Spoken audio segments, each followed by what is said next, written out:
Yo, everybody, welcome to Off Panel, a weekly interview podcast about all things comics brought to you by Sketch.com. I'm your host, David Harper, and this week's guest is the cartoonist behind the upcoming Image series, Do a Powerbomb, and the writer of the upcoming Jurassic League at DC. It's Daniel Warren Johnson. Thanks for coming on, Daniel. Hello. Thanks for having me. I just want to say it's actually fun to just say the words Jurassic League. It is. The working title was DC BC. Oh my God, that's also really good. Yeah. Oh, God. I had questions to ask. Now I just want to talk about those two names. I feel like it had to be like fisticuffs to decide between those two names because they're both incredible. They're both incredible names, and neither of them were my idea. Oh, really? Yeah, I don't remember. I think maybe Katie Kubert is our editor on the book. I feel like she may have come up with DC BC. And then we were like, there was an email chain of us going back and forth where I voted for DC BC because it felt kind of cool. Mm-hmm. But the general consensus was Jurassic League, which is also a great name. Yeah. Also, DCBC. I guess you kind of start getting into AC/DC territory. I guess that's true, yeah. Yeah. And also, to a certain degree, it's kind of meaningless. But when you hear Jurassic League, it's immediately like, I know what you're talking about. Totally. Well, it's been 3 years since you've been on, which... Like, it doesn't feel that long. Well, we did like an Instagram live since then. Okay, yeah, that's right. So since then, because when we talked, I think it was right before the first issue of Wonder Woman Dead Earth came out. So you wrapped that. You did all of Beta Ray Bill. Yep. You did some other things like a story in Superman Red and Blue, not to mention other things you have coming up. I'm sure there are other, like a million commissions, probably not a million, a few. I'm curious as to, I mean, that's a really busy time with some really high profile work. Like, what do you feel you've learned during that time, both about your own work and like what you want to do with your work? That's a great question. Having to be on a deadline for big two books like Wonder Woman, Dead Earth, and Beta Ray Bill, I definitely had to learn how to kind of put away the perfectionist kind of side of my writing. I have this tendency to like not try and write until I know the entire story or the entire issue through and through. And I would always have this problem of self-editing, like in the middle of a page or middle of a story. And yeah, so I was just kind of figuring out like how to work on a deadline when it came to writing. Because when I did my books at Skybound, like Extremity and Murder Falcon, like I had those books pretty much in my head.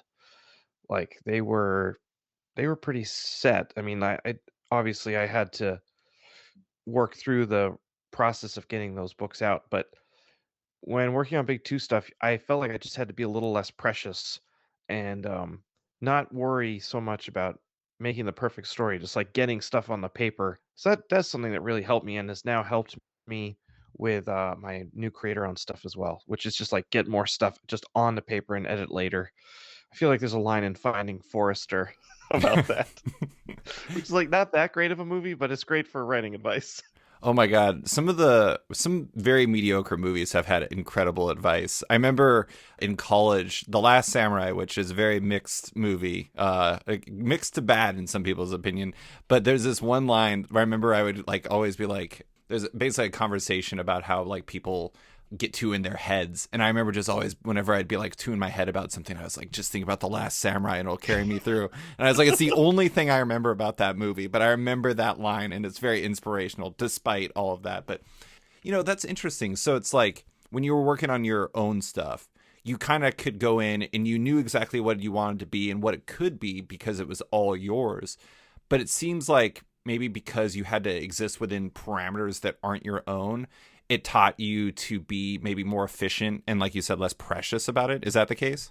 Yeah, I think also when there's less room, like when the sandbox of working in the big two is so much smaller than a creator-owned book, it's a little easier to like just get into the mindset of just throwing things at the wall and seeing what sticks. It's almost like a little like more freedom with more structure because like I can't have Wonder Woman like grow spider legs and I don't know, insert whatever you want to happen here. Like I have to be working within a certain frame of DC or Marvel reality. Right. And because of that, it's just a little easier to just kind of like go. And because there's that automatic fence around me, I don't need to worry about like going off into Never Never Land. Mm. So I can't do that with creator-owned stuff because there is that element of, like, figuring out the world and figuring out the tone and the rules of the universe that I create. But at the same time, it's kinda like getting in that mindset frees you up to let your brain go into places that you wouldn't have normally gone, or maybe I wouldn't have normally gone before, where I'm too scared to try something new within this world that I've made. And then in the more I'm kind of get into that mindset of not wanting to ruin what I've already made, the less chances I take, and not like it makes a worse or better story, but it's good to kind of get into that just do it mindset, and then you worry about editing it later. You can always rein things in later, and it's much easier to take out a paragraph of an outline where somebody turns into a frog. I do want to say I think it's really funny that you said that, you can't just give Wonder Woman spider legs, but you're literally doing a comic about the Justice League turning into, well, being dinosaurs. So I Yeah. guess that's the difference though, is they were always dinosaurs in this case.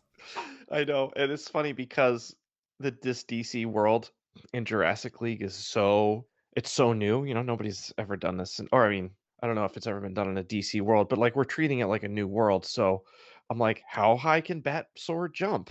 Right. You know, like what are the limits here? And so that's been an interesting challenge to try and figure out. Like, okay, so like, can Bat Sword like jump off a mountain and be okay? Can he get off a cliff?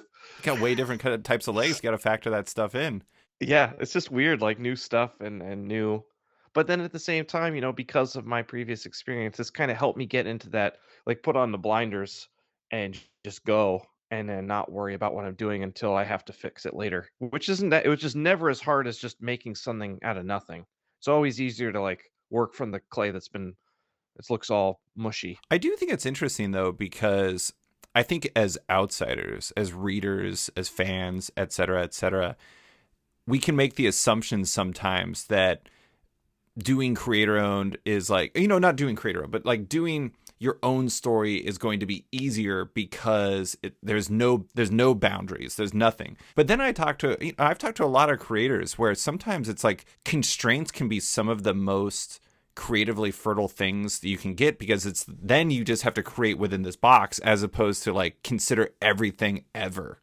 And like that can be stressful, that can like limit you in some very what sounds unlikely sort of way. Yeah, that's exactly what it is. It's actually one of the hardest things about working on creator on projects when first starting out, because when you're like writing those first few issues or conceptualizing even the whole world, there's just so many branches of options of character arcs, storylines, powers, lack of powers, you know, uh How Taylor's like suit looks. yeah, exactly. And like I'm working on a sci-fi book right now, like that I've been working on since the pandemic started, and it's still not there. But just figuring out, it's like, do they have psychic powers? Do they not have psychic powers? Are they immortal? Are they not immortal? If they're immortal, how do they die? Someone has to carve out their heart. Is that too much like Highlander?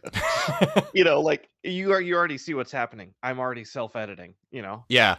No, that totally makes sense. So, but I'm glad because I now can recognize that. Yeah. I mean, that's really important. But I do want to say it seems like you learned a lot about how you want to approach your own work doing those things. But Yeah. I will say I recently made a tweet about Do a Powerbomb that went like, I mean, it's like not big viral, not like capital V viral, but it was, hundreds and hundreds of likes. And I was a little surprised by that, because I was just like, I just want to tout this book. This is great. But I feel like that kind of speaks to how much your fan base has changed since even like the beginnings of Wonder Woman Dead Earth, Mm. where you were operating off of like people really liking your own work, which is amazing. But at the same time, it doesn't have that Marvel DC machine behind it. Yep. Do you feel like your work for Marvel and DC has led to more interest in your work? I think so. I really noticed it after, well, I guess since the pandemic has happened, it's been really tough to gauge that at like a show kind of Right. So I can't really speak to that, but I was at the last C2E2 before the pandemic really hit in February 2020, and Wonder Woman Dead Earth issue 1 had just come out, and I had a lot of people that I just never seen before come up to my table wanting signatures, and they also really wanted to talk about the book. It wasn't necessarily guys with the huge pile of comics in a flyer, or like in the guys in the shows. Yeah, like they got a push cart that's just filled with Thank long you. boxes. Yeah. Yeah, it wasn't really that. It was like people were like really excited about Wonder Woman and the character, and they were really excited about like a new visual take. And I had some great conversations with people. People seem to be really excited about it. That's just one show in Chicago, but I don't know, dude. It's really hard to gauge because even like now, when like I went to New York Comic Con last year in October, and I'm the kind of guy I don't really do like signing times at shows. I just kind of go and I hang out all day. Hmm. So there'll be like a little line in the beginning of the day, and then I'll just have this steady stream of people come up, and it's more of like a hangout. But then it all turns into mush, like people mush, because I can't really. I guess what I'm trying to say is like I've never gone to a place and have there be a big line. Sure. So I'm just kind of going as it is, and enjoying the process. And it seems like people are excited, Yeah. but I can't really get a handle on like what that means number wise. I hate to say it, I think you're going to get a really good sense of it very soon because FOC for Do a Power it comes out June 15th. FOC's got to be like middle of May or so, May 23rd. May 23rd. And like, I hate to say it, that is exactly when you will find out how much of a difference it made. Dude, like, just by you saying that, like, my palms have now gotten sweaty. Oh, I want to say that that's a first for off panel, but I don't think that's necessarily a good first. I have made my guest palms sweaty. No, it's okay because because I think about that all the time, and then my palms get sweaty just by me thinking about it. So There you go. It's interesting because as an outsider, like before this podcast, we talked about Bobby Kirk's, Robert Kirkman. We talked about him, and he's the guy that was he had his. I'm pretty sure he hates this term at this point, but the Kirkman Manifesto, this thing where he was just basically like, go to Marvel and DC, make your name, and then take that popularity back to your own creator-owned work. sure. And I don't know if that was your plan, but it's a formula that has seemed to pay off for some people. Also, it is interesting because for you, I almost feel like it's hard to differentiate between whether or not you seem more like people are more engaged with your work because of Wonder Woman Dead Earth and like Beta Ray Bill, or if it's because of there's just like a huge amount of hype around your original art and your commissions and everything. Like it's kind of noisy in that regard. It's very true. I also can't separate it either because it's all kind of all happening at once, and it's great because it's so exciting to see other people get excited about my work. But at the end of the day, like all I really care about is like being able to like pay my bills and like make good stories. I mean, like that's what I'm shooting for. Yeah. That's the goal. And my dad says I need a better like 5-year plan. Step Like, one, have a 5-year plan. yeah, exactly. Like, and actually, I'm not. My dad's like totally awesome. And when I was working on the Ghost Fleet, my dad sat me down. He's like, "Okay, what's your 5-year plan? Like, if you could be doing anything right now, like, or in 5 years, what would it be?" And I'd be like, writing and drawing my own stories. And that really actually helped me like kind of hone in on the kinds of things I said yes or no to, like after Ghost Fleet and after Alabaster. And I'm really thankful for that. But I'm so happy now, like just writing and drawing my own stuff. I'm not sure what's next, but as of right now, I'm really thankful for where I am, and it's just great. I'm so thankful for everybody's support. It's been really amazing. So why did it feel like time to get back to telling your own stories? Well, I think we probably covered this when we talked 3 years ago, but after Murder Falcon, I was not burned out. I just like, I had some ideas for creator owned stuff, but they just like weren't ready to go at like the starting line. Like they just needed more time to gestate. Because once I have an idea, and once I kind of have an idea of some characters that I like am excited about drawing, it doesn't take me that long to like make a new series. It's definitely like a labor of love, but Mm-hmm. I got it in my head and I'm like ready to go. But I just think things kind of need to sit, and I don't really like work on it every day. It just kind of sits in the background until it's ready. So nothing was ready. And I was loving pro wrestling, but I was like, man, it'd be really cool to do a pro wrestling book someday, but it wasn't at a point where I could start it. And then when Wonder Woman ended and we were kind of heading into the winter of 2020, going into winter 2021, I was like, you know what? It probably wouldn't be a terrible idea for me to work for the man again. or, like do another big 2 book, and that's kinda why I reached out to Marvel again to talk about Beta Ray Bill. Well, I mean, it's stability, right? Yeah, and, I was like, "You know what?" I kinda had this sense that the winter time would be a tough time, for me and for my family, for everybody, and I was right. And, being able to kind of chill and have, like, a fun sci-fi action adventure story to tell with Beta Ray Bill was actually a really great thing. Hmm. 'Cause I was ready to start do a Powerbomb after Wonder Woman, and I actually think I had first script written, I'm not sure exactly, but it was good because it's good that it was this way because I had even more time to do a Powerbomb before I even started drawing it. Yeah. So and then I was off to the races after I took a month off, and then I started drawing Do a Powerbomb. Yeah, I mean that's the way to do it. I mean, with creator owned stuff in particular, you always want to be as far ahead, especially if you're writing and drawing. You want to be as far ahead as you possibly can be. So I imagine having a number of scripts in hand set you up in a good position to get a fast start once you actually got that month done. But we're here to talk about Do a Powerbomb. Let's talk about it. Oh, sure. It's your upcoming image series with colorist Mike Spicer that launches on May 15th or June 15th. Here's the solicit. Lona Steelrose wants to be a pro wrestler, but she's living under the shadow of her mother, the best to ever do it. Everything changes when a wrestling-obsessed necromancer asks her to join the grandest pro wrestling tournament of all time, which is also the most dangerous. It's the Wrestler meets Dragon Ball Z in a tale where the competitors get more than they ever bargained for. I've read the first 3 issues. I said it on Twitter, but I don't say this lightly. This might be the best thing you've ever done, at least through 3 issues. It's interesting because now that we've talked about it, I can kind of see like a little bit of like that, how you found like the experiences at Marvel and DC to be kind of like focusing to a certain degree. I love Murder Falcon. I love Extremity. I think those are both great. Obviously, your For Hire stuff is also really great. But it's interesting because this one just feels so cohesive and so well thought out. Let's talk about its origins. From the sounds of it, it's been there with you for a while. Obviously, you're a big wrestling fan. How did this come together? Yeah, it started when my daughter was born in 2018 in February, and, I just got like she wasn't a very good sleeper, so we kinda have to take the night in shifts where you're kinda holding her all the time and watching a lot of TV, watching a lot of movies, and I remember I watched the, Ken Burns Vietnam documentary, and it was great, but I was also really bummed out after, and I wanted to, like, try something else, and a lot of my friends in comics, they were into wrestling, but they were into the Japanese pro wrestling, and actually, I don't remember what show it was, I think it was maybe Emerald City I was hanging out with Ramon Villalobos in the hotel room. We were just drawing, and he was drawing Tetsuya Naito from New Japan Pro Wrestling. He was like a commission for a fan, and I just loved the look, and it was from his drawing. I was like, "This is a cool character. Who is that?"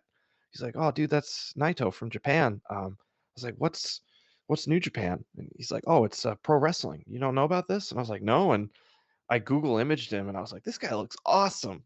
And from that image of Naito on Google Images, I was like, "I think I wanna just give it a try, just see what New Japan's all about." It was actually kinda tough to, like, subscribe because their site was in Japanese, and you gotta, like, figure out the PayPal, and I started watching it in the summer of 2018, and, that's when this, big tournament called the G1 happens, in at New Japan. It's all wrestle you get wrestlers that come in from all over the world to be in this G1. It's a round robin tournament. It takes a whole month to get through it, and there's this big final at the end, and it's largely where some of, like, the best wrestling matches in the whole world for that year take place, and, it's awesome, and, like but these wrestlers are wrestling, like, every other night. It's really intense, and I just ate it all up, and it was really great, and it got me really excited about different kinds of storytelling that I hadn't been experienced to before, and that kind of led into my love of, like, more American pro wrestling when a bunch of wrestlers from New Japan left to make AEW, which is now based in the United States. By watching AEW, which has much more American style flair, I was able to kind of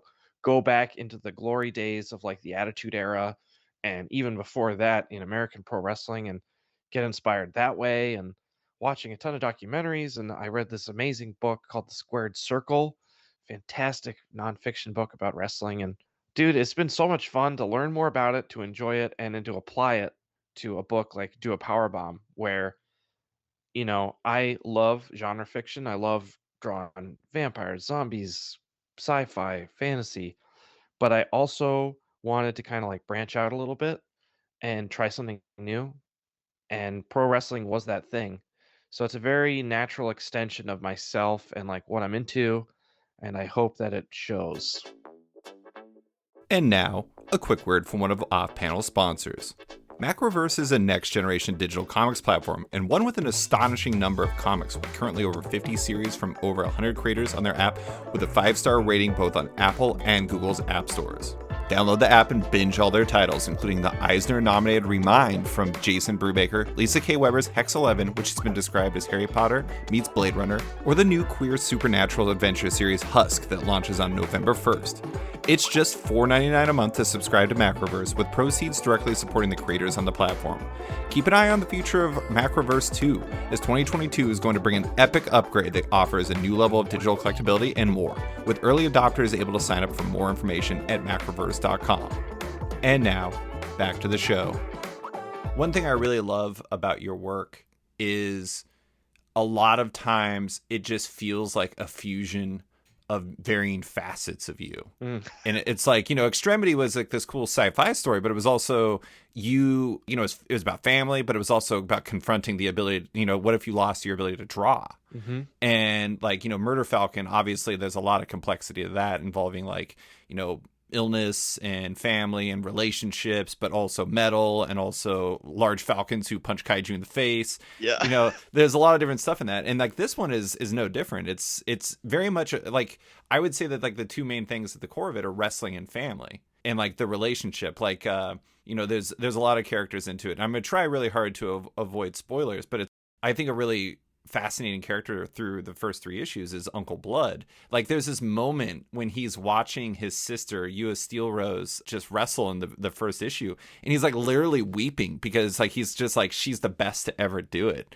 And that moment, I feel like in a weird way is like this single panel trailer for the entire book, because it merges all of those things together.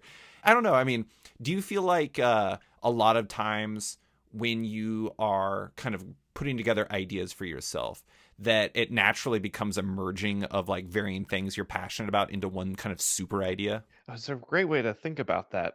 I think you're definitely right. I do try and channel it where, at least the visual tone is like not so cluttered that like it makes no sense. But I only know how to make things that I want to make, and make them as good as possible. And I really do love sharing the things that I'm into with other people. So I have this like problem where whenever I meet a new person, like even if they like are like in a full suit and tie, I have a tendency to ask them if they like pro wrestling. It's like so obviously like a finance bro or whatever. I'm like, so like, do you like pro wrestling? And I like enjoying things in community with other people. And I think kind of what you're talking about there is my desire to invite people in to the things that I get excited about. Yeah. But in a way that's not like, I don't know, like with Murder Falcon. You mentioned Murder Falcon. I personally don't feel like a person has to be a fan of metal to be able to enjoy that story. But at the same time, like if you're into metal, like you're gonna catch on some cool stuff. And I'm trying to get on both of those wavelengths where I kind of have the story that is like readily accessible to people who don't necessarily engage with that kind of music. And in the same token, like there is a ton of people out there that don't really understand or are into pro wrestling. But I'm trying to like bring it down to a level where like people can get on board who've never watched a wrestling match before in their life. But then also there's going to be some really specific moves that if you're a pro wrestling fan, like you're going to know what that's called. Which is why I asked you before we started recording, what is this? Yes, exactly. I am not a finance bro, but I am also not a wrestling fan. So there was some Googling going on. You're in the middle ground. Yeah, exactly. I do love that because fundamentally, not to like, I don't know, it's interesting that I'm asked this question when another question I was going to ask you is basically like, do you love 80s action movies? Because I get some 80s action movie like vibes from a lot of your stuff. But fundamentally, I think part of the reason why all of your stories, whether they're rooted in your love of metal or rooted in your love of wrestling, the reason why they can connect with anybody is because they're built on like universal themes, which is family and connection and relationships and stuff like that, which makes it sound like I'm not trying to make it sound like it's like the least interesting version of your thing, but I think that's part of the reason why it makes it so interesting is because even if you've never wrestled before, you've had a mother, or if you've had a father, or you've been or a child or something like that, and so you can see yourself in the story even if you have no idea what a moonsault is. Totally. And that's always the goal, is to have some sort of like human connection, something that people can relate to and root for, where, you can like see yourself in the story and you want to see, I don't know. I I want to make the kinds of stories that make you be thankful that you were alive after you read them. Like, I want you to be able to say like, "Dang, I'm so glad I was alive to be able to read that." Yeah. Because I know like what it feels like when I left the theater for Roma, that movie. Oh gosh, 2017. That is the last movie I would have expected you to say there. Oh, really? Yeah. I mean, not that there's anything wrong with Roma, but at the same time, I was just, I'm trying to, God, who was that? That directed it? Yeah. I think it's Alfonso Cuarón. Cuarón. I Yeah. don't know how to pronounce the last name, but You are I correct. left Yeah. the theater with Rachel, and I was like, "I am so glad I was alive to experience that." Like, like, and I thought about it for weeks after, and it was such an incredible experience, and, like, I know that's a tall goal, and it sounds kind of hoity-toity to say it when we're talking about comics and, like, Murder Falcon and all this stuff, but, like, that's the goal. Like, I want people to feel that way after they read one of my books, because then it will stick with people, and it hopefully becomes something that, I don't know. I guess I'm speaking as a comic book artist here, but, like, I've had a lot of people read my books and then tell me, like, "Hey, because of these stories, like, it makes me wanna make stuff too," and that's the best. Yeah. That's, like, the best compliment I could ever get. I recently did a feature about Xander Cannon's Kaiju Max. Actually, I did like 3 features because I'm a nut.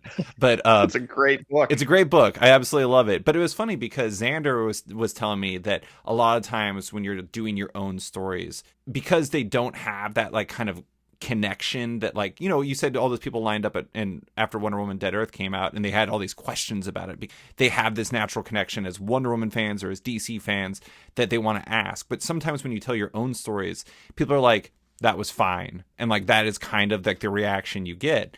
And so he felt very, people really felt passionately about his characters in Kaiju Max because some of them you hate and some of them you absolutely love. Yep. And I think that's kind of like what you're talking about, is like you want people to connect beyond like the base reading of it. Like you said in your press release for this, ever since I started writing and drawing comics, I've wanted stories that get me excited. I mean, Yeah. like really pumped up. And I'm saying that in caps because it was written in caps. It was written in caps, yeah. Yeah.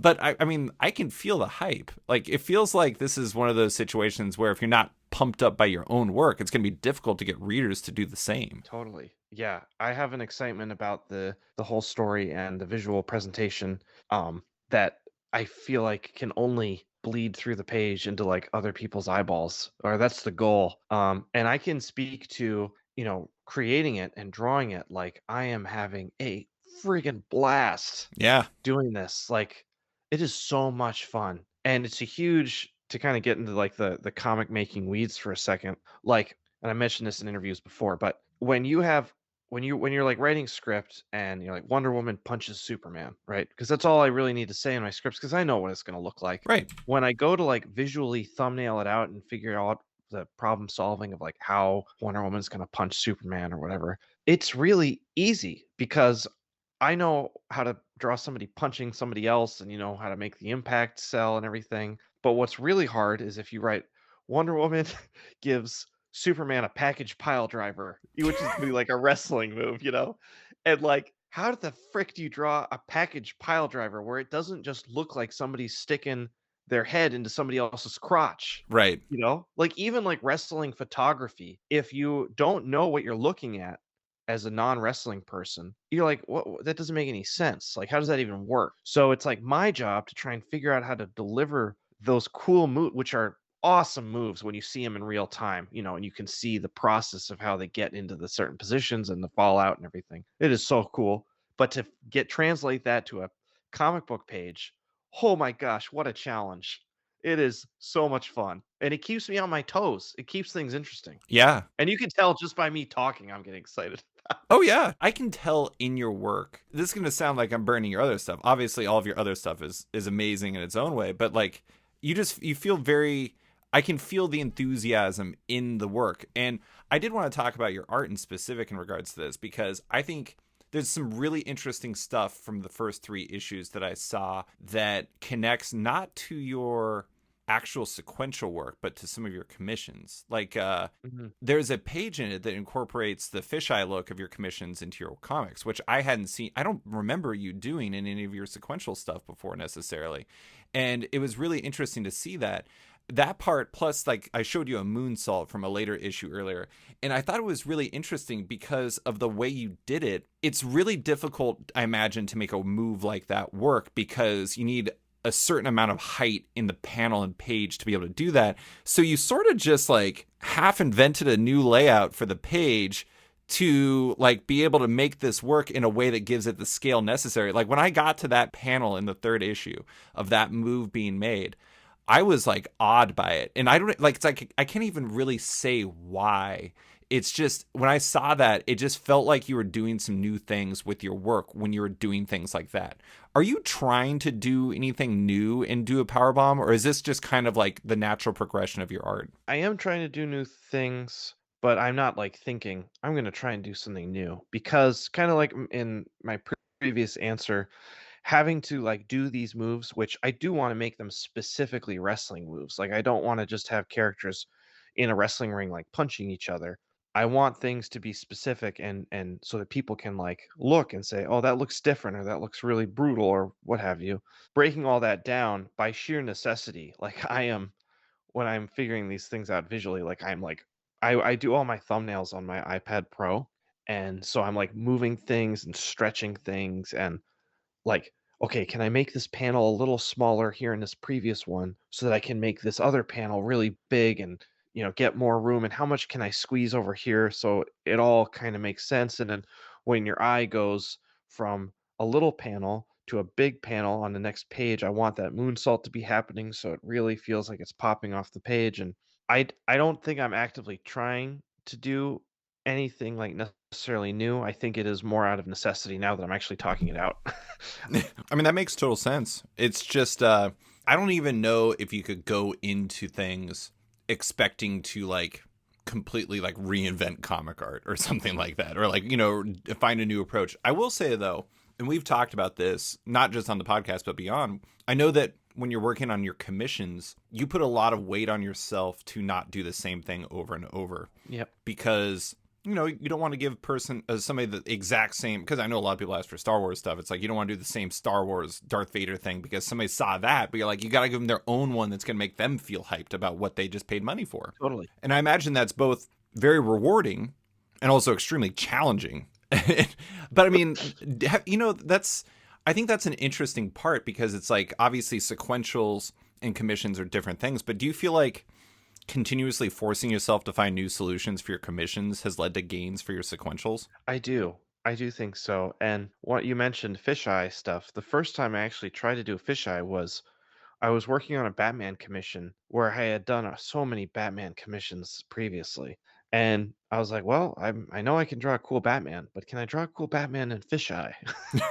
And it was literally just like a way for me to challenge myself. Because I find that when things are too easy, that I get bored and I just start phoning things in really fast.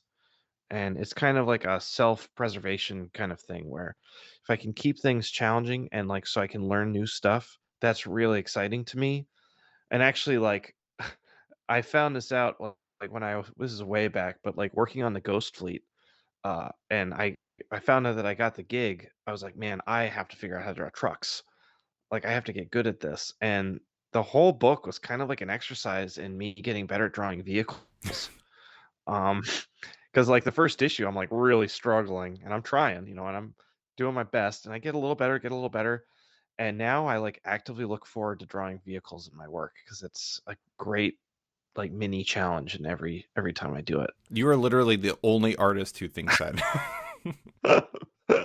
Besides maybe Sean Murphy. I think it's you and Sean Murphy. Yeah, yeah, well, he's so good at that. He's like a draftsman. I love kind of I like mixing like it's like a Sean Murphy perfectionism with vehicles and a Michael Golden kind of like stretchiness and marrying the two. That's what I'm going for, and it's really fun. But same thing, like you mentioned with fisheye. Like I think I tried after experimenting with it in Batman. There's one panel in Murder Falcon where they're driving up to the used CD shop where that's a fisheye. That's a fisheye shot. You're right. Yeah, Yeah. that was the first time I ever did it in my comics. And then I did it, yeah, in the first issue of Do a Powerbomb. It's really fun when I get to pull that out. It's like a fun little skill that I know that I can just add a little salt on a scene that would otherwise maybe be a little more boring without it. Well, and it's also something, not that you're looking for signatures to your work or something like that, but you don't see a lot of fisheye in comic art, Mm-mm. and so it like distinguishes you. No, you don't. Yeah, I want to use it sparingly, and it's only like certain shots which I like to use for like dramatic effect. And it is still really challenging to do because drawing buildings and like square shapes in fisheye perspective is not too hard. Drawing people to fit within that like those box shapes, oh my God, drawing people in perspective is very hard. You know, it's funny. It's always people, not just with comic art. It just reminds me of like early Pixar, where it was like I remember I would watch like featurettes and stuff, and they'd be like, "Oh yeah, we can nail these toys. Like these toys are easy." And then they show a person, they're like, what is this thing? Like Yes, how do I? that's why when I have pretty young, kids come up and asking for art or comic advice, I say, "Take figure drawing lessons now, like you're in 7th grade. Start now." Learn how to draw people now. Yeah, you'll figure out how to draw buildings and cars. That's all math. You can figure that out. But yeah, people is where it's really tough. I wanted to bring up something that a pal of ours brought up to me, which is I complimented your logo in my 10 things column I do each week. And Patrick Awesome. Brower texted me and said that you did the logo yourself, which I did did. not surprise me at all because it totally matches your line. Yeah, How did that happen? Like, do you normally do the logos? I did the logo for Extremity, Murder Falcon, Wonder Woman, Dead Earth, and not the Wonder Woman part, but the Dead Earth part. And I sketched out what I wanted for Beta Ray Bill, and the designers over at Marvel kind of helped it along. Mm-hmm. But yeah, I mostly try and design my own logos. It's a fun exercise that I like to do, and for the most part, I do them by hand. Um, what usually has happened because I've worked with Skybound on my previous books. They have a designer there, Andres Juarez, who kind of like took my logo and made it more professional. I didn't have that. I don't have a designer on Do a Powerbomb, so it was just me figuring it out in Photoshop. So the logo went through a lot of revisions, and actually a designer that did kind of help me with designs kind of going back and forth was a guy over at IDW, Sean Lee. He works over there, and he's a buddy of mine. And so I would send it to him and be like, "Look, can you just tell me if this is bad?" And the first one that I sent over, he's like, "It's okay." And I knew I had to give it some more work. So it was a work in progress, but I'm really happy with it now. It's interesting because you actually, you do the logo for that, but there's also like a fair amount of design work in the book, if only because of, I don't want to get too far into the tournament, but like the tournament has people in the tournament and you have stylized elements related to them. And I think, it's really interesting to see that. One thing I really like about your stuff is it maintains the energy of your line. And that's like one of the things that can get a little wonky is when there's design elements in a book that doesn't match the art well. And Yep. that consistency is super important at maintaining the energy. And obviously, I mean, you're the ones doing all of it, so it's maintained throughout. Yeah. I'm also trying.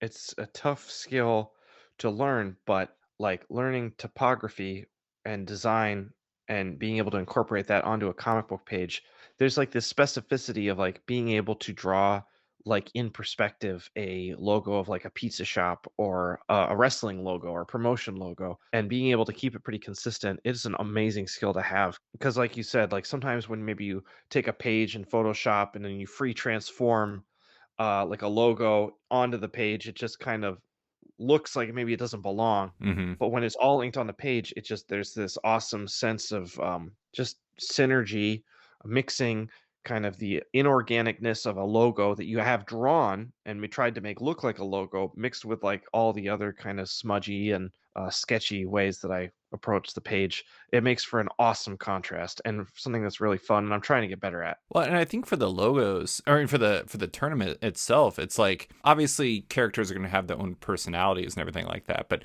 I do like that you give them the visual style and everything like that, because then this tournament doesn't just feel like a plot point. It feels like you're actually watching a tournament take place in the book, which seems like an essential element of making the whole wrestling element of it work. Yes, totally. And there is a spread in issue 3 of the many tag teams that are in this tournament. Yes. And it took me a long time. I designed all of those logos myself, and it just took forever.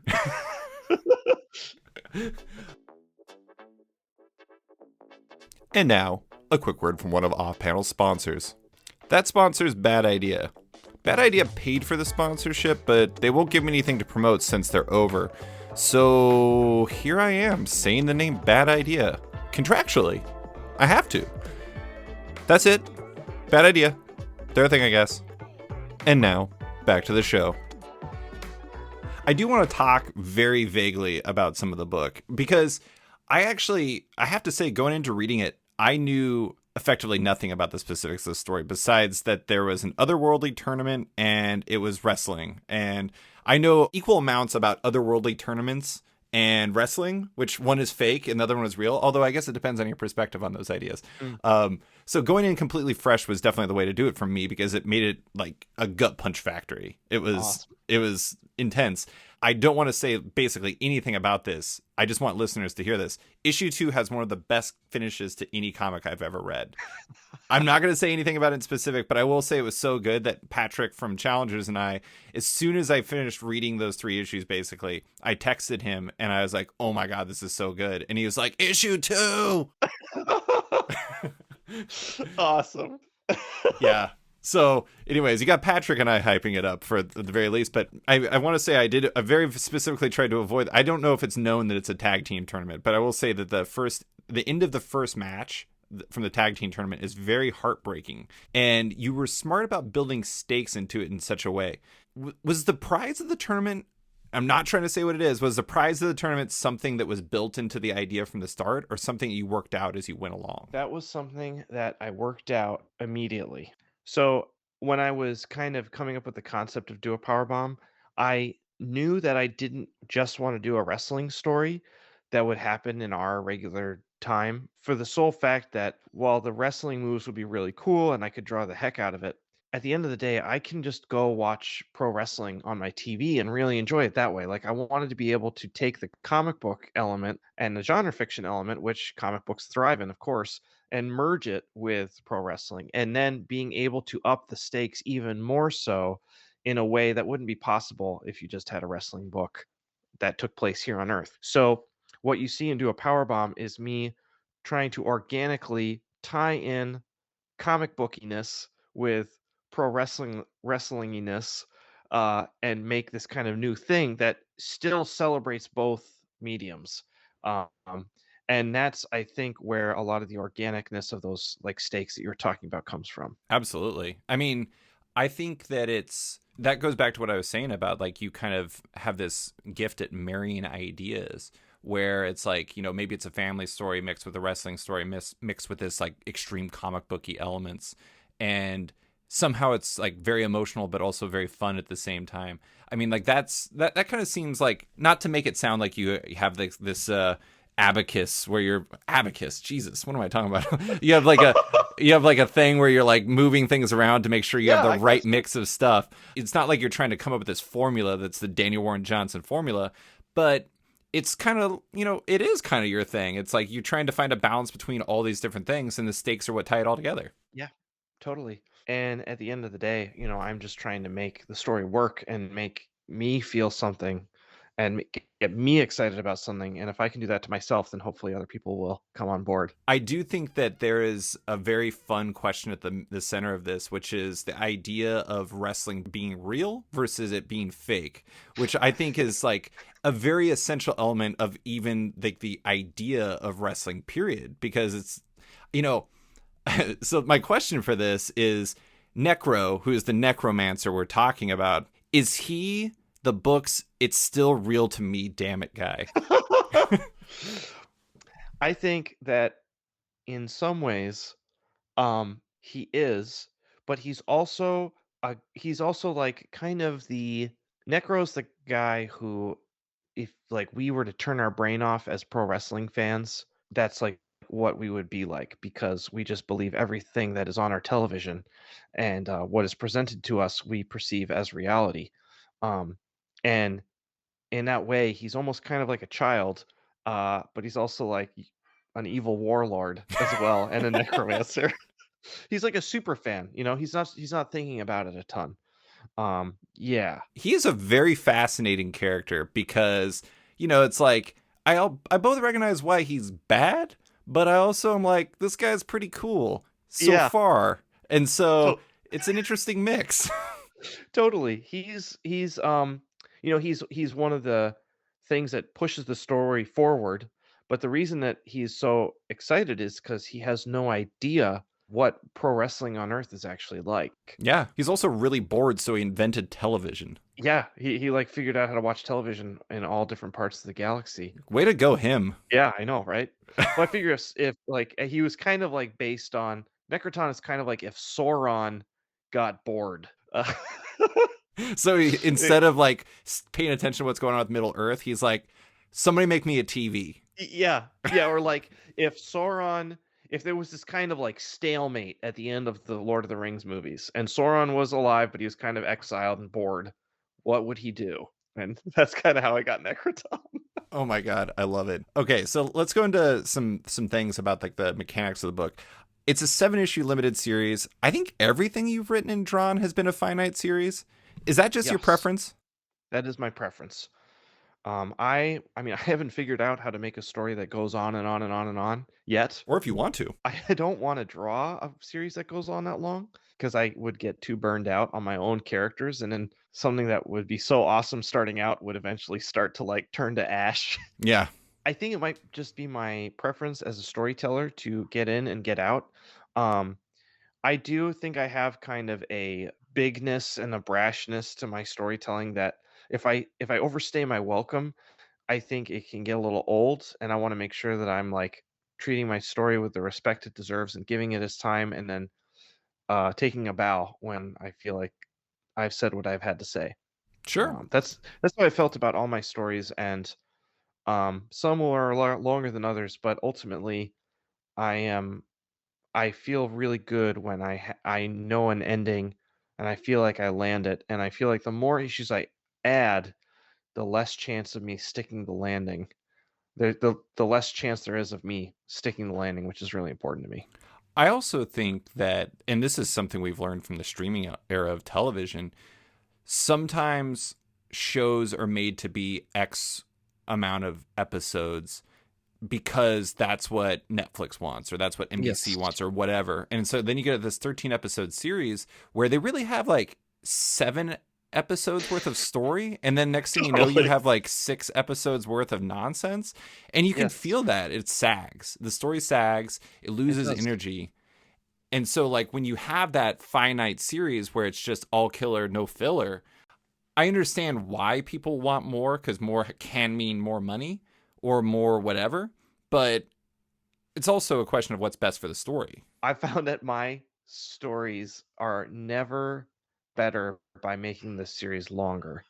Um, the more I can kind of take out what is unnecessary and put in what is necessary, the better. And honestly, like there was this happened in Beta Ray Bill. This is like a very micro version of this, but in issue 1, I asked for 4 more pages. It was gonna be the first issue was gonna be 20 pages where Beta Ray Bill is fighting off the, like, Fin Fang Foom, you know? And Marvel was like, "You have 20 pages." And so I asked my editors, I was like, "Hey, can I just have 4 pages to add to this?" And my editor was like, "Well, let me check." And he came back like a few days later. He's like, "Hey, so I pitched them the 4 ideas, and it turns out they actually want 30 pages." Uh, for issue 1. I was like, "Oh, okay," like, and I just started thumbnailing it, so I was like, I'll have some more room." Here I'm making this battle scene, I was just adding stuff to the battle scene, and dude, it was just like this gut thing. I was like, "This issue is too long." Like, I got to 28 pages, and that's as much as I could stretch it, and any more, it would have been just like me kind of, touching myself in public, Yeah. It's just, like, too much, and so I emailed him and I was like, "Look, I got to 28, that's the best I could do." And he's like, "Okay, we'll figure something out." And that's why I was able to interview Walt Simonson because we needed 2 extra pages in the book. Nice. So it all worked out, but it is a gut thing for me, and I found that even just visually, like, I was, like, putting in another double page splash where there just didn't need to be that, it's just to overload.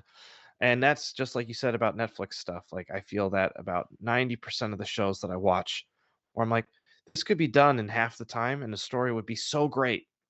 But when it gets stretched out, it's like gum. Yeah. When you pull two parts of it, it just sags in the middle. I have to admit, my wife has much higher streaming show tolerance than I do. I'm like, sometimes I'm out in like half of an episode. I'm just like, there are like 50 million shows that people tell me to watch like every single day. I swear. It's like, you got to watch this. And I'm like, do I Yep. though? Yeah. And she's like, you know what? I'm going to keep watching. And then afterwards, she's like, I don't know why I did that. It gives me a very deep appreciation for like old sci-fi shows where they were still relying on like people tuning in for the next episodes, like things like Deep Space Nine, Oh, yeah. where like you get in, you're in it, and then you get out like for each episode. And it was very long. He's so funny because it's like the seasons were so much longer than what we'd have at Netflix or whatever. But all it's just the story works so much better because they are working towards this thing that has this like active conclusion, and every episode had to be at least partially finished. It's like there's a little, not a bow tie, but the box is wrapped at the end of the episode when the credits roll, so that it's like standalone, like people can come in, watch it, and still want to watch the next show. So it's a tough challenge, and I think the culture of streaming is not helping. That's a very haughty thing to say, but that's how I feel. I agree. Also, the analogy I would have went with is Quark's bar closed for the night, but it'll reopen the next day. That's how they would handle the episodes, basically. Metaphorically speaking. Totally. Anytime I can reference Quark, I will definitely bring it up. I mean, Ferengis. Love Quark. Yeah, Love Quark. yeah. Who doesn't? Dude, he shows up in season 6 of Next Generation and he's like a splash of cold water. So I did want to ask about it being an image, because previously you published Extremity and Murder Falcon at Skybound. Yep. Obviously, you're still pals with all that crew there. Oh yeah. Why did you decide to go with Image for Do a Powerbomb? Well, I was talking with the guys at Skybound, and I had a conversation with them before I started Wonder Woman, where I said I think I'm going to do some stuff over at the Big Two, and I told him exactly what I said on this interview. Like, I just don't really have any ideas that are ready yet. Um, and they said that's totally cool. Let's keep in touch, and we have, and I was talking with them about possibly a wrestling book. Um, that was as Wonder Woman was wrapping up because I was really scared to strike out on my own with with Image Central rather than having Skybound kind of partner with me to make something like we had done in the past.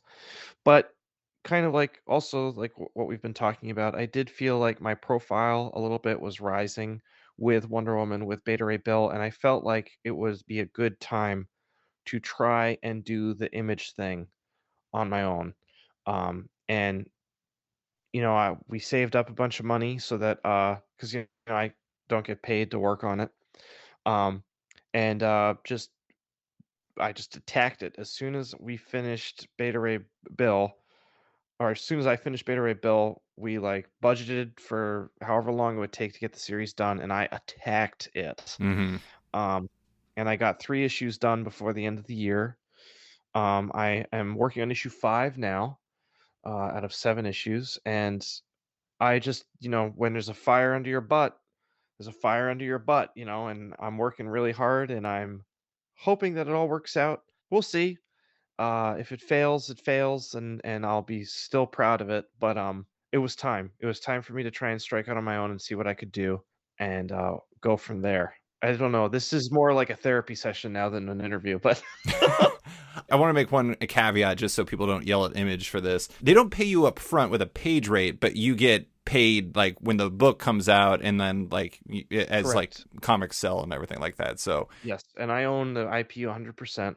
Whereas with Skybound, I'm splitting the IP 50/50. right, right. So basically the difference is like with one you get a page rate and you also get support versus this one where you get 100% of the IP, no page rate, and you have to basically do all of the you got to Photoshop stuff yourself, for example. Yeah, like nobody's gonna help me design my logo. Right. Image does a few things. They have a few designers in house where they will like put the pages in InDesign and get it ready for the printer. Right. Pre-press stuff. They'll like put together like a promotional poster that they offer, but they're not out there, coming up with like a social media campaign or anything like this. There's one person over there. She's their marketing person. Her name is Kat Salazar. She's awesome. She connected us. That's awesome. Not that I wasn't going to reach out to you anyways, but still. I mean, it's, Yeah, I'm always happy to go through Kat. Kat's great. Kat is awesome. She does a great job, and she is like juggling a lot of different things at once, but she answers her email like super fast. And whenever I have an idea for a marketing thing, she's like, "Yeah, we'll check it out." But the kind of like initiative is on my end. Right. Like I'm the one who's kind of like who has to push to come up with ideas and things like that. So I actually I'm working on a YouTube video right now where my dad interviewed me about do a power bomb. Nice. I love it. And he doesn't like wrestling at all. Did he ask about your 5-year plan? He didn't. We talk about that. We talked about that on FaceTime all the time. Where he's like, "You'll figure it out." Nice. He's not like, "What's your 5-year plan?" He's like, "Hey Dan, have you thought about it lately?" I will say, I feel like there are a lot of unique opportunities to connect this with like the wrestling audience because that is one of the things I've always noticed is there's just like a crazy overlap between wrestling fans and comic fans. I think at Yeah. least in part because like superhero stuff is fundamentally like its own version of kayfabe. Yeah.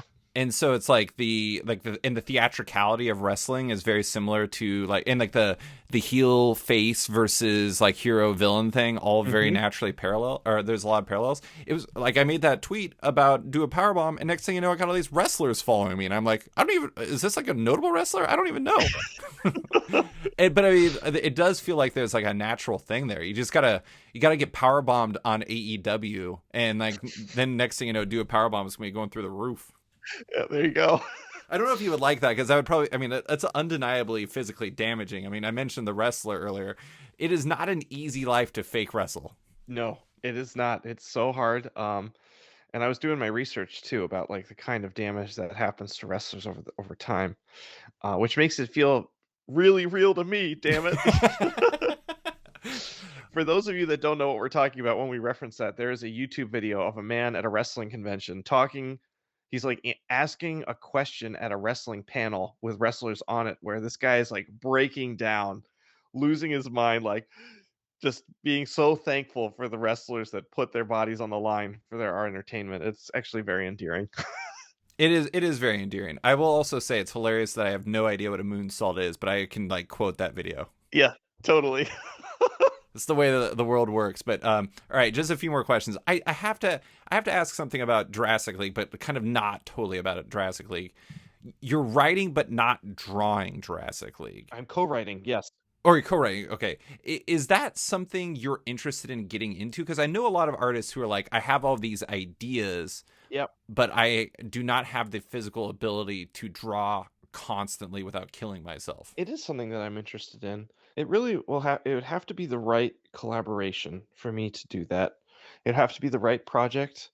And I'd also have to have time even just to write things because it does take me a while to write stuff. I think longer than maybe other writers, just because I think I don't do it as much. You probably have to write differently for a different artist than for yourself. True. I mean, the idea of me writing a script with actual panel breakdowns is like a nightmare to me. I know what can fit on a page and what can't, so I just would literally like write a paragraph and then have the dialogue all be really specific and then let the artist just do what they see fit. That would be my preference. But that being said, it's still like figuring out all the moments and the characters and the motivations. Oy, it takes so much time. And if I don't know how a script's gonna go, if I'm like struggling with a script, I'm just like it's like passing a kidney stone. It's just painful until it finally goes. Sorry, that's like No, I mean, to bring up Xander Cannon again, I was reading something with him the other day where he was talking about how he's been drawing for so long, he can do that without thinking, basically. But it's like writing, it's like, that's like, you got to think about it. You can't just like draw. Like, he can listen to a podcast while he's penciling, but if he Yep, listened to a podcast while writing, he would get nothing done. totally. And there is an element, at least for me in my process, like there are times where I can't like work harder when writing. If the story Mm, is not clicking, it's not really gonna help me by just sitting at the computer and writing more. right. There are more often times where I just have to walk away.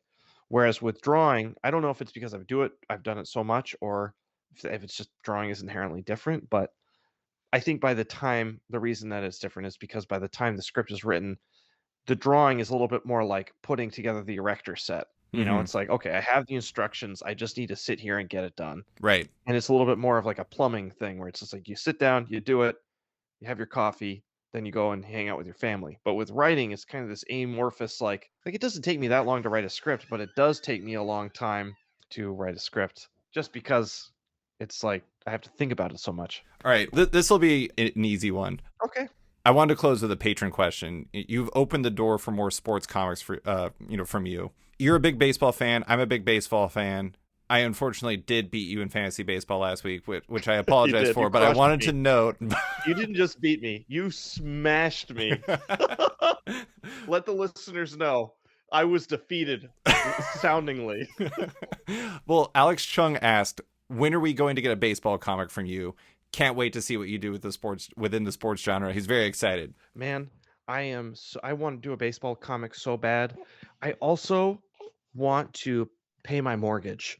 So I don't know if the American comics market is ready for a baseball manga because unlike this wrestling comic, Do a Powerbomb, I don't really have a desire to mix any sort of fantasy elements into it. Not yet, at least.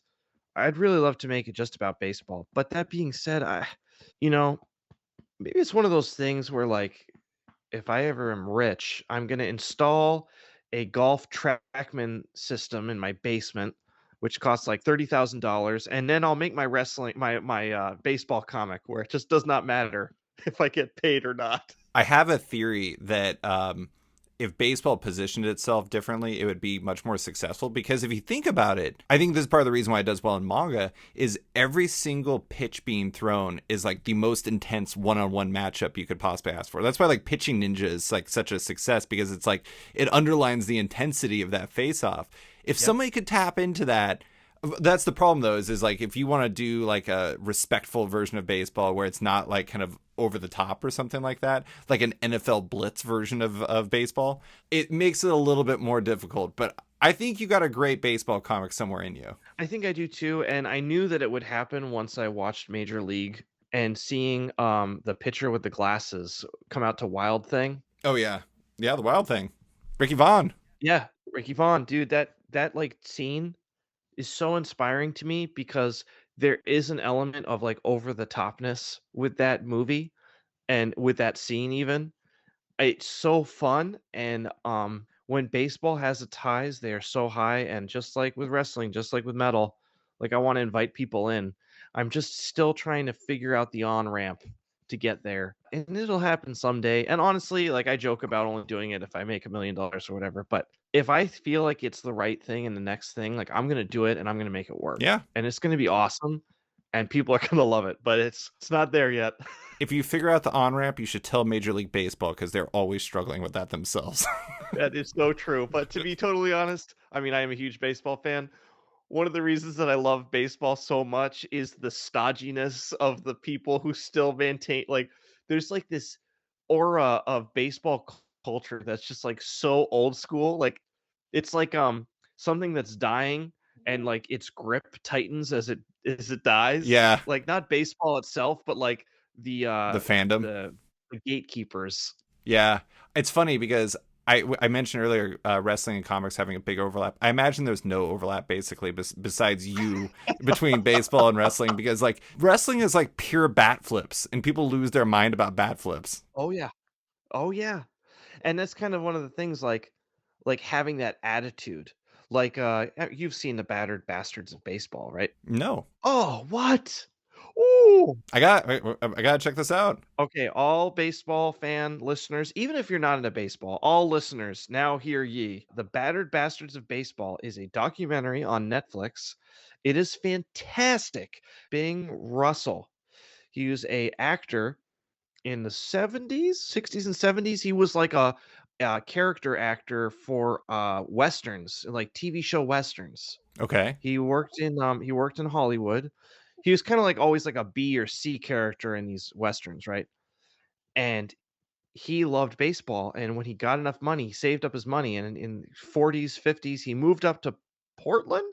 Yeah, he just moved straight north into Oregon, and he bought the AAA team there. This is in the 70s, and he just had open tryouts for like the whole country to be on his AAA team, and he paid him barely anything because he could barely afford it. And one of the players that was on his team was oh gosh, oh my the 80s action star Kurt Russell. Oh wow. His Oh son, yeah, because he was a baseball player. yeah, his son played on his team, and dude, they were not beholden to the MLB's stodgy rules. So if they ever swept a team in a series, the players would light brooms on fire and run around the field. And like if you got thrown out of the game, if an umpire would throw you out of the game, the players would like go into the stands and like drink beer and popcorn with the fans and make fun of the umpire from the stands. Oh my god, that is incredible. Dude, you have to watch this. You should read about the Bananas. They're a team down in like somewhere in the southeast, and they're like a team that's basically completely reinvented major league or minor league baseball, where it's just like absolute insanity. It's like basically a clown show, except for if all the players were really good still. Awesome. Anyways, we can go on for baseball forever. You have things to do. I will let you go. Daniel, thank you so much for coming on to talk about Do a Powerbomb, baseball, and everything else. I appreciate you taking the time. Thank you for talking with me about it. It's a pleasure to talk baseball. It's a pleasure to talk wrestling. A pleasure to talk comics. Thanks for listening to this week's episode of Off Panel with cartoonist Daniel Warren Johnson. You can find his work in the upcoming Do a Powerbomb at Image Comics and his writing in the upcoming Jurassic League at DC. Also, big thanks to Deanna Chapman for stepping in to edit this podcast. Deanna is the best. Love Off Panel and want to support it? Subscribe to the podcast on Apple Podcasts today and give the show a rating or review while you're at it, but 5 stars only. You can also support the show by backing on Patreon. Find the show at patreon.com/offpanel, and when you back it on there, you get early access to each week's podcast as well as weekly content and more. Want even more? Subscribe to my subscription comic site, Sketched, at sketch.com for long-form articles, interviews, and the rest of the site's content and its members-only forum. You can find Off Panel and Sketched on social media by liking it on Facebook at /Sketched. That's SKTCHD. Follow on Twitter and Instagram at @SketchComic or following me at @SliceFriedGold. Big thanks to all my existing patrons, including Ben Damstead, Cameron Brown, Rom V, Devin Fitzsimons, Nick Walker, Patrick Coyle, Isaac Warren, Scott Carpenter, Rent Narb Studios Comics, Capes and Tights Podcast, Klaus Van de Ven, Brian, Submet Industries, Raj Patel, Jack Mulqueen, Kyle, Carl Kerschel, Robert Masella, Elza Chartier, Luke Nakashoji, Elliot Metz, Dr. Luke, Scott Hazelwood, Scott Buwan, Canadian by Proxy, Johnny Cannon, Bradley Rader, Carl Troy, Brandon DePillis, Patrick Brower, Declan Shalvey, Dan Guarino, Josh Williamson, Adam Freeman, Ben Wild, Brian Klein Q, SB, Nick Bennett, Daniel Whitfield, Susanna Polo, Reed Hinckley Barnes, Mario Tiambang, Andrew Carita, Matt Mahoney, Charlie Chu, Stephen Hall, Pensacola Pop Comics, Kim Eslin, Philip Myra, Christian Shelton, Kenny Porter, Chris Pacello, Torin Grunbeck, Fuzz Bubbles, Christopher Todd, Transmitter Down, Waltz Comics and Books, Carl Mizell, Paul Slates, Akil Wilson, Alex Dimitriopoulos, Terry Dodson, Wesley Giff, Sean Kirkham, Alistair Ross, Julio Anta, Brett A. Schmidt, Jason Goodmanson, Paul Reinwan, Vita Ayala, Tara Ferguson, Dave Slusher, WMQ Comics, Akil, Kokachi, Sean Pinello, Ken Heidelman, Philip Seavey, Al Ewing, Ryan Alcock, David Kelly, Robert Wilson IV, Nick Plato, Brendan Fletcher, Jonathan Nilsson, Matthew Groom, Jason Assey, Adam Bogart, Matthew Taylor, Nick Patera, Jacob Sorelli, Ford Gilmore, David Baraldi, Nick Hall, Bjorn Basin, John Hendricks, Steve Anderson, Ian Maxwell, Cliff Chang, Colin McMahon, Chris Palmer, Scott McGovern, Nathan Fairbairn, Kat McKenzie, Adam Highfield, Fiona Staples, Mark Abbott, Mike Murphy, Michael Shirley, Tom Barnett, Jim Demonakos, Norbert, Nick Lowe, James Kaplan, and Mission Comics Art in San Francisco. You guys are all the best. A quick thanks to Upright T-Rex Music, who wrote and performed Op Panel's theme song just for the show. Check out their music on Spotify because it's completely delightful. Thanks for listening, and tune in next week for another episode